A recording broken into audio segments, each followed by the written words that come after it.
তাহলে কি আমাদেরকে মিথ্যা বলা হয়েছে? আসলে আমাদের ক্যালেন্ডারটি 13 মাসের হওয়ার কথা ছিল, কিন্তু 12 মাসেরই কেন হলো? আর 13 মাসের ক্যালেন্ডারটি কেনই বা পরিবর্তন করা হয়েছিল? তো চলুন জানবো এই ভিডিওতে। এই ক্যালেন্ডারটি দেখুন, এটি 1582 সালের অক্টোবরের একটি ক্যালেন্ডার। এখানে 4 তারিখের পর ডিরেক্ট 15 তারিখ দেওয়া আছে। ওই সময় কেউ একজন ক্যালেন্ডারটি পরিবর্তন করেছে, কিন্তু কে?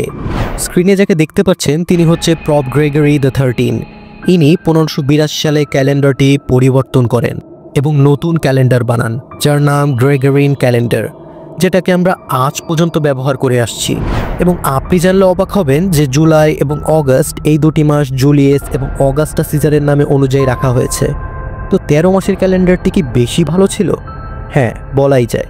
তখন প্রতিটি মাস 28 দিনের হতো, আর আপনারা যদি 28কে 13 দিয়ে মাল্টিপ্লাই করেন তাহলে এক্স্যাক্টলি 364 দিন পাবেন, যেটি মনের অরবিট সাইকেলের খুবই কাছে।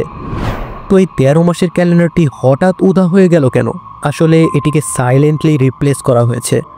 তবে ইথিওপিয়া নামক দেশে এখনও এই ক্যালেন্ডারটি ব্যবহার করা হয়, তাই ইথিওপিয়াতে এখন 2017 সাল চলছে।